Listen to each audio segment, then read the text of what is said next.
Alrighty, we're at the local water conservation district. Let's see what kind of greenery they have. I was like, let's walk up to the water conservation district. They've already got a bunch of greenery.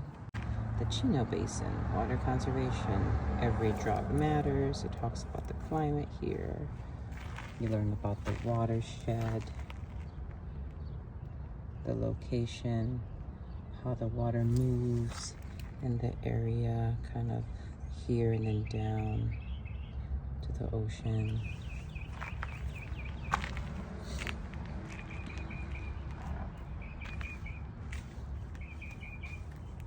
To do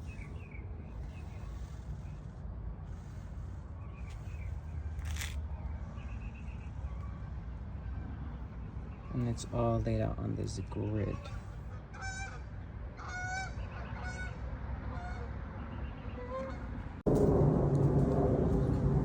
So you're gonna walk around through here, and all the greenery that's here is meant to be planted in this zone. They've even got the names of the plants with like the growth conditions of what it needs. So it's a really great educational space to teach people on the name of the plant. Look at the sage right here. Isn't this gorgeous?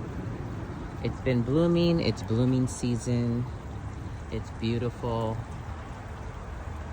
One thing to point out is there's a lot of like canopy trees here too, so that helps filter light. If, for example, there's greenery that can't handle too much direct sun over time. And there's a great water catchment system that moves water around here to also artificially increase the humidity of the space, which is really great. I'm literally the only one in here because it's like 8 o'clock in the morning and it's gonna be hot today, so I'm gonna try and make a quick walk in terms of quick and just kind of take you guys around. So they call this a water-wise garden. So it's an effective way of using water with greenery. That way people have a better way of understanding how to effectively water their gardens, especially in areas where climate is drier, water's not that easy to find, or it's a more precious resource like here in Southern California. People have beautiful gardens closer to the coast, but more east, like where I live, it gets really dry. And you guys can see that they plant a lot of greenery that is really used to growing near water or in water, like these gorgeous lilies. Look at the bark on this tree. And these blooms, how they kind of run down like beautiful trumpets. I just love the color of this tree. They got these little grasses here with the conditions. And they've got mulch all over the ground, so that's another great way of retaining moisture in the ground if anyone is wondering how to keep your soil wet longer or humid longer. A great fine mulch like this is really useful. But look at those blooms. Oh, here, just above me. You guys want some wild grass that grows easily? There's some deer grass here. There's the conditions. See, it's all about educating people in the community, so they even tell you how to read the guide for the labels. Their height, their width, the type of sun, even with the symbol, type of watering requirements, and if they bloom, the season, which is great. One of the things that I want to guide people in is helping them understand plant care and giving people the best education so they can learn how to care for greenery, not just indoors, but also outdoors. There's a large cactus here. Oh, and these palo verdes, which I really like. This one's old, so the trunk isn't as green as it usually is for younger trees, and it's going to be blooming those yellow blooms really soon. These are really easy and hardy trees. Is anyone here interested in star jasmine? So I'm going to zoom in. It's kind of blurry, but because I can't walk over the fence, but there's your size, there's your sun. It's a moderate watering, springs into bloom in the summer. It blooms in the spring too. Look at that, beautiful. And the bees love it. Guys, the smell on this jasmine behind me is amazing. All right, any of my succulent lovers, you guys like aeoniums? Look at the size of these. And they are in bloom season. Look at that, bees are having a great time. These blooms are insane. This is what happens when you do the necessary care for your plants. And look at these here. Just drooping over and growing down. Here's a fan palm just above me. Again, there's proper light, enough shade for these to grow and do down. All right, some succulents. We got some cactus in this area. You guys can tell how simple this area has no trees above it to allow for full sun, because our cactus need all the sun they can get. It tells you, it teaches you about the plants, what you can do. So it's not just to teach you, but also give you tips on how you can add a little splash of coloring to your space. And yes, they do have tortoise here. Good morning, Mr. Tortoise. Good morning. I think I'll call you Larry. Quite dashing.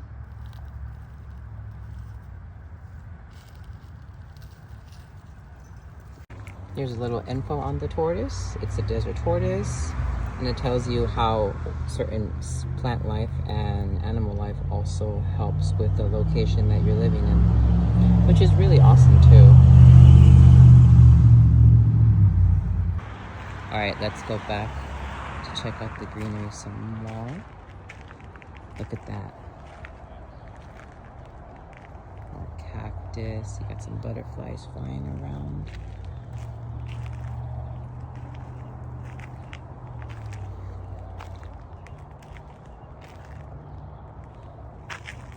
These little green ones here.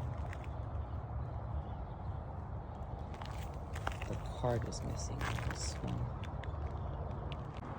Here's a great design. So if you guys live in dry areas and you want to find a way to capture water, you can do a dry stream bed. You can create an artificial depression like this using the rocks, and it'll catch water, and eventually it can go down into the water table, which is the water beneath in the ground. Here's a big blue owl. And then we got these giant bulbous ones. Look at those balloons. They're ready to come out. I believe we have a caterpillar in here. You guys want to see a really, really big agave? Bam! And it's not blooming right now, but this thing has bloomed in the past. And this bloom would just droop over onto the main road. It's amazing. This thing is huge, guys. Look, here's my hand for comparison. This thing is big. It's ginormous. Oh my gosh. All right, so as I go into this area under this tree, you get a lot more shade and it feels a lot cooler.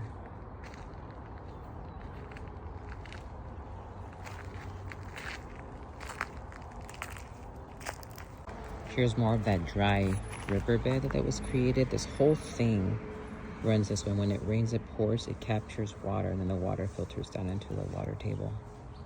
It's a really great concept. We got this awesome ivy that's growing. It's got its runners and its catchers to try and grab onto things. Great trellis. And of course, the classic California oak. Can't go wrong with the California oak. Very hardy, and they are beautiful. And people did start to show up, so that's nice to see. It's so much cooler here. Like in the open areas, it's a lot warmer, but under the shade of a tree, it lowers the temperature maybe 5-10 degrees. And that's something that is really important to know, that shade trees make a big difference, especially if you live in an area where it gets really hot sun. A big canopy like these oak trees, or like jacarandas or tipuana trees or palo verdes, which are really low maintenance, those trees provide great shade and it cools down the space around you. So yeah, it's a lot of natural green foliage. Like, it's not super bloomy like a garden center. This is natural ways of growing and making your landscaping for your area. This is zones like 9B, 9A, 10A, like what my zone has become now. Look at this yarrow here. It's a great way to add like greenery to your ground. and it grows like a bush. And here's a great example. These are all like native California plants that grow in the area, like the yarrow. We got some sagebush back there. This plant is called white cloud, obviously because of the beautiful blooms. Really pretty. Here's some sunflower bushes. Like, seriously guys, there's so many different types of plants here. There's a buckwheat, not a poppy. Look at those pretty flowers. It's like, there's so much types of greenery. So if you're trying to updo your garden into a more smarter space that manages water, not just for you, but like for the neighborhood, the community, with the climate getting warmer, it's always good to do the research on the types of greenery you can add that adds more foliage while also helping the community pollinators like bees, hummingbirds, and things like that sort. Here, see, we have a lot of bees here pollinating, which is great. Remember, bees are very critical to the ecosystem for fruiting plants, and for pollinating. Pollinators are very essential and critical.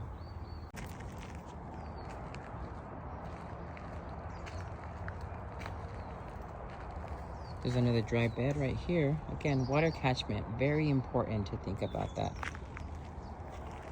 Helping the water table recharge. Got another one for you.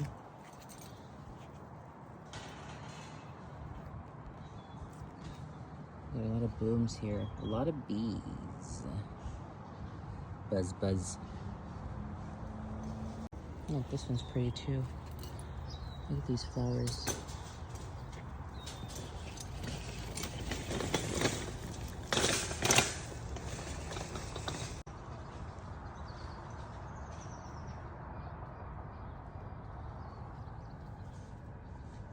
Now we got our classic lavender and rosemary.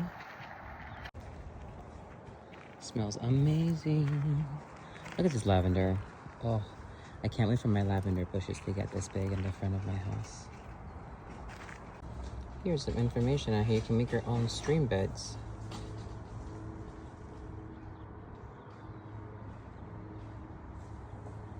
Something I really like about making these beds, the instructions they give you is, they even tell you the proper instructions, like follow where the rainwater goes. Where does it collect? Is it in the soil? Can you dig a ditch there? Put rocks in there. And before you do that, make sure you call your local neighborhoods and make sure they can tell you where the utilities are, because you don't want to create this on your property and then you hit a line or utility line and then you create more issues for yourself down the line. Look at these blue. I love when plants do these dramatic blooms. They throw out these spikes and then they put their blooms out through these sheaths here. And obviously we got some ladybugs doing their work right there. Ladybugs are great at pest control, so if you guys deal with mites, the assassin bugs, things like that, ladybugs are really good at helping controlling any invasive pests.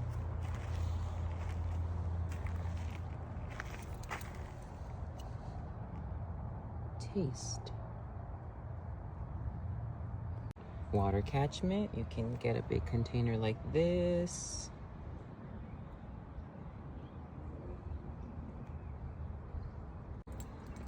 There's even more.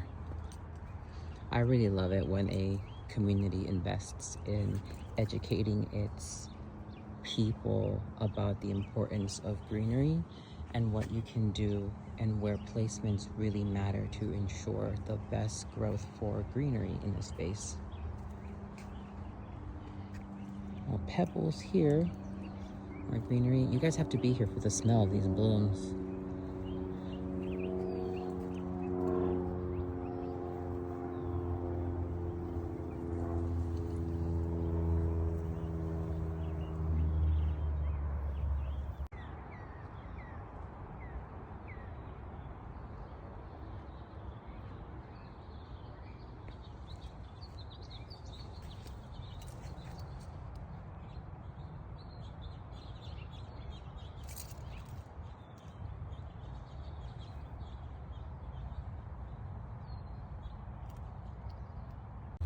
I can't walk over there, but it's kind of an example of like a native zone of like where you just let the area kind of run and do its thing, which is really awesome.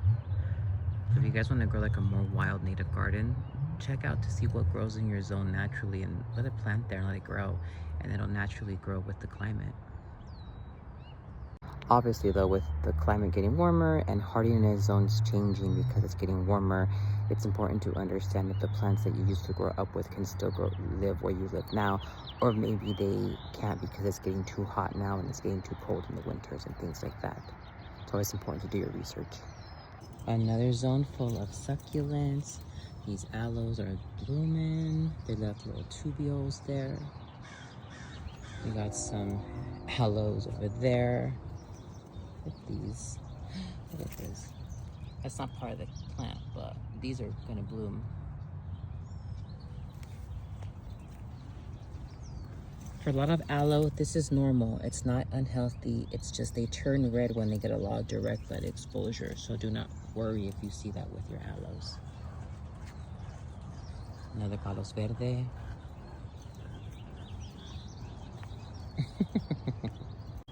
These aloe have yellow blooms.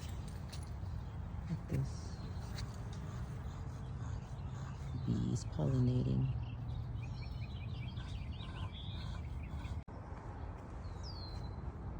Here you can smell the plants. It smells really great. Like it's very earthy with a little sweetness because of the blooms. And I do hear some lizards hanging out. If I catch one, I will share with you. There are those dry streams again, guys. Again, this area was designed for rain catchment to show you what you can do if you set up your space for success. Oh, these blooms are gonna be amazing when they fully open up. Very, very common for succulents and aloes to produce those very long flower spikes to get to the highest area to catch those pollinators. Ideas for mulch, what you can do. Example here. Feel free to take a screenshot if you guys want ideas for what the differences is.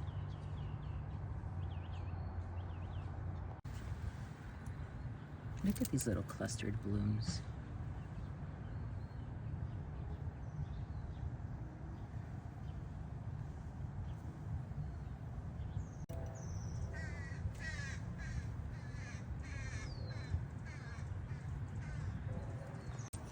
Look at this one. Those are all blooms, guys. These are all blooms. These aren't stems or anything leafy or green. It's all flowers. Look, the bees are having the best time of their life.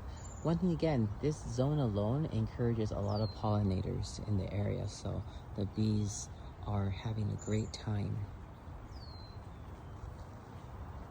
They're just there. Everywhere. Look at them. Bees, bees, bees, buzzing around. Look at this one. I'm coming back to this river area. This plant grows by the river. You see the instructions there? Water is high. Water's flowing through here. So again, learn the environment, and it's really helpful to understand the greenery and what care needs are, so you can do the best you can to provide for your outdoor garden. Although a caveat is sometimes investing in something like this is a lot of money, but the long-term return is what's very helpful, because if you want a cooler space, if you guys live in an area where you have to use your air conditioner a lot and things like that, adding natural greenery that can help offset that will be very beneficial in the long term. That water's coming through there, and it flows this way, under the bridge, this way, into this pond. We got them lilies that are blooming. Is there a frog? Any frogs here? Of course, something like this needs to be upkept, right? So there's staff here who are remulching, making sure everything's maintained, because you also want to be able to take care of your garden in the best way that you can as well. One thing I like about this place is that it opens up into a community park. It's currently going through some rehabilitation, but I wanted to show you guys that it's not just like a district center where they teach you about planting and the best type of layouts, like this slow planting here. I think we have a lizard. Sorry, I'm distracted. But yeah, it's also a community area, so we're all paying to make sure that this place looks great and it's maintained. But it opens out into this community park here that you can see the yellow. It's being renovated and rehabilitated, which is great. So, learning things. Conserving water is important. Having a local community center that is willing to educate people on the importance of water use, the right type of greenery is very important and beneficial for the neighborhood and also the community. Things like this are very useful because in a day and a time that things are getting warmer, water is becoming a little harder to recharge because of how many people live in areas. We have to get smarter with our water use. The days in the past of having those beautiful lush gardens are going to be really hard to maintain if you live in the desert and things like that. So it's important to understand the type of greenery that naturally can grow in an area. Say if you want to have blooms in the summer in the desert, you can get some cactus, some aloe, things like that. It may not be the beautiful tropical lush garden that you want, but in the bigger picture, in terms of being smart and conscientious about water use in the future, we have to take into consideration that sometimes we will not be able to have all the greenery that we want. But if you do want to have that lush garden, it's going to cost money, time, investment, and if that's something you're willing to do, go for it. Just be mindful of the long-term implications of having something like that. Hopefully you guys enjoyed this one, and see you later.